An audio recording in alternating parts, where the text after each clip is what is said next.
This week, a new vegan documentary released worldwide. Steve Harvey goes vegan. Vegan pop star Billie Eilish chooses vegan nuggets. And find out which vegan celeb is bringing clean water to Flint. All that and more on Live Kindly's weekly vegan news. Vegan documentary The End of Meat was released globally this week. One of the worst practices ever developed on the planet was this consumption of other animals for food and using them for resources. The documentary imagines a world where eating meat is a thing of the past. There is a vision of the future that doesn't include the exploitation of animals. After highly successful premieres in New York City and Los Angeles, the raved-about documentary by German-born filmmaker Marc Pirschl is finally going global.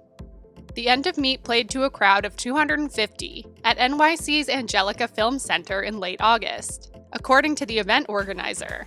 The film attracted strong interest, and patrons continued to get in touch about tickets, despite the show being sold out. I think it's going to radically change the way that meat is being produced and the way meat is being sold. And on August 30th, the film made its West Coast debut in Los Angeles, with high-profile vegan celebs like Moby and Tony Kanal, bassist for the American rock band No Doubt, in attendance. What inspired me to become vegan was seeing what happens to animals. The film is now available on iTunes, Vimeo, Amazon Prime, and other streaming services. Coming up, the SNL skit that will make you cringe at meat forever. Television host Steve Harvey has gone vegan, and it's thanks, in part, to Beyonce. Now, 1 in 4 deaths are caused by heart disease, and a plant-based diet is said to help reduce your chances of developing heart disease. He welcomed Marco Borges to the stage, Beyonce's personal trainer, who is a big advocate for the vegan lifestyle. Borges helped create the 22 Days Nutrition Program, challenging Jay-Z and Beyonce fans to go vegan for a chance at free concert tickets for life. A journey to health can begin with just 1 meal per day, according to the trainer. It can be as simple as exchanging an egg breakfast for oatmeal. You could start in the way that works best for you. If it's breakfast, cool, it's easy. You could have oatmeal for breakfast, you could have berries, you could have a smoothie, you could have so many things. And with Steve Harvey's switch to veganism, the television host is now eating his way to health. You can eat your way healthy. That's right. You are what you eat. Long-running late-night skit show, Saturday Night Live, aired a skit last week that will make you ditch animal products. A pig named Picasso, who was saved from a slaughterhouse because of its ability to paint, has sold its paintings for thousands of dollars. Who was saved from a slaughterhouse and gained fame for her painting skills. This pig paints with her snout. You love this guy. I do. To comment on the story, Jost welcomes the owners of the fictional Smokery Farms meat gift delivery service, played by Kate McKinnon and Adie Bryant, to talk about how positive stories about farm animals are hurting their business. The farmers pull out a gift basket of raw and cooked meat, and Bryant shares the individual stories of why animals ended up in the basket. The calf who became a veal cutlet, for example. This is made from a little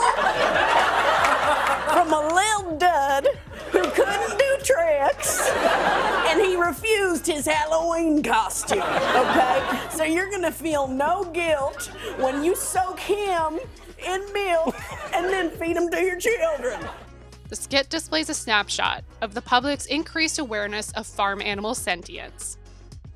17-year-old singer-songwriter Billie Eilish took on spicy vegan hot wings on a recent episode of Hot Ones. The show challenges celebrities to eat spicy chicken wings while answering questions about their lives and careers. Did I just hit you with the one? I ducked it like the Matrix. Okay. Eilish has been vegan since the age of 14, citing her love for animals. For this reason, she opted for plant-based nuggets instead of meat, and relied on water, ice, and soy milk to cool the effects of the spice as the wings became hotter and hotter each round. During the interview, hosted by Sean Evans, the musician spoke about art, love, Taco Bell, and at one point, she even mixed her dairy-free milk with grape soda. Coming up, find out which vegan celeb is bringing clean water to Flint. Bacon and butter ads were recently banned from the London Underground. A proposed advertisement for food delivery company Farm Drop was rejected for containing images of bacon, butter, eggs, and jam. According to a BBC report, a new junk food ban is in place for all Transport for London train and platform advertisements, a ban that aims to tackle childhood obesity and diabetes. Children who frequently see junk food advertisements are twice as likely to become obese, and the ban on such ads is supported by 82% of Londoners. Farm Drop's ad did not comply with regulations because of animal products' high fat and salt content, similar to junk food. Our advertising policy requires brands to demonstrate that any food or drink products featured in advertisements running on our network are not high in fat, sugar, and salt, said a TfL spokesperson. Vegan rapper Jaden Smith is helping residents of Flint, Michigan gain access to clean water with a new mobile treatment system. Flint has been in a water crisis since 2014. That you've got oversight at the state, local, and federal levels of government. You had a bunch of people pointing their fingers at one another rather than making sure that children were safe. As the Flint River was contaminated with lead, posing serious health threats. He could have cognitive problems and behavioral problems when he gets older, and I won't know for sure if the lead is why. Smith and his eco-friendly water company, Just Water, which he founded alongside his dad, actor Will Smith. For the first time ever in Australia, your refrigerators can look like this. Has partnered with local church First Trinity Missionary Baptist Church to provide the system. Named Waterbox, the mobile treatment system filters out contaminants, such as lead, from Flint residents' water supply. In a statement, the Star said, "Working together with people in the community, experiencing the problems and designing something to help them has been a journey I will never forget." Though Flint's water is now deemed safe to drink by officials, many are skeptical.